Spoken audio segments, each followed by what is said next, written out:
पाठ पैथ कहानी से पहले का गहरा सबक।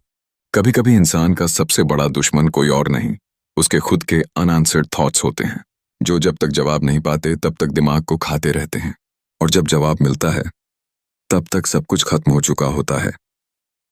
ISI psychological file number 47, internal cognitive breakdown.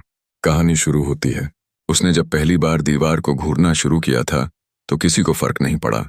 वो एक आम लड़का था, शांत, समझदार, इंट्रोवर्ट, मगर जिंदगी से कुछ बड़ा करने का सपना लेकर आया था दिल्ली। नाम था ईशान सैनी, उम्र 26, MSc साइकोलॉजी का गोल्ड मेडलिस्ट। ISI की इंटरनल सर्वेलेंस टीम ने उसका केस उस दिन ट्रैक किया जब उसने अपने कमरे की सारी खिड़कियां बंद कर दीं और 5 दिन तक बाहर नहीं निकला। फाइल खुली, कोड नेम मिला, शून्य, क्योंकि उसकी सोच, उसका व्यवहार सब शून्य की तरह अनंत लेकिन खाली होता जा रहा था। पहला नोट मिला, मैं अपने अंदर एक आवाज सुनता हूं जो हर दिन थोड़ी और गहरी होती जाती है।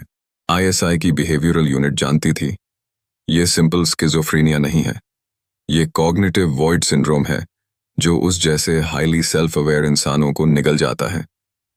Phase 1, thought looping. ईशान को हर चीज में सिमेट्री चाहिए थी। दरवाजा 3 बार ही खोलना, ब्रश 33 बार घुमाना, नोटबुक के पन्ने इवन नंबर होने चाहिए। जब कोई चीज सिमेट्री तोड़ती तो वो खुद को जोर से काटता, जैसे वो खुद को सजा दे रहा हो अपने ही दिमाग की गलत सोचों के लिए। Phase 2, voice emergence.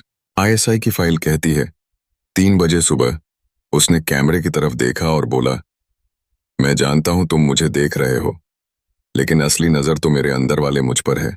वो आवाज जो उसके अंदर थी अब उसकी ही नहीं रह गई थी।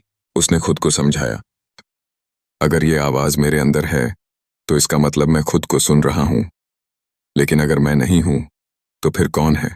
उसका मानसिक रूप धीरे धीरे कई हिस्सों में टूट रहा था और हर हिस्सा एक नई आइडेंटिटी ले रहा था। Phase 3, self extraction. ISI surveillance unit को उस दिन अंदर भेजा गया जब ईशान ने अपनी एक नोट विंडो से बाहर फेंकी, मुझे निकालो, मैं अब अंदर नहीं हूं। ईशान अब सिर्फ शरीर है, जैसे उसकी आत्मा ने खुद को शरीर से निकाल दिया हो। जब टीम अंदर पहुंची तो ईशान एक कोने में बैठा था। दीवार पर लिखा था, शून्य इज द ओनली ट्रूथ। उसके आसपास कोई किताब, कोई फोन, कुछ भी नहीं, सिर्फ सफेद दीवार पर एक चेहरा उभरा हुआ जो किसी और का नहीं था, उसके ही दिमाग में पैदा हुए दूसरे ईशान का।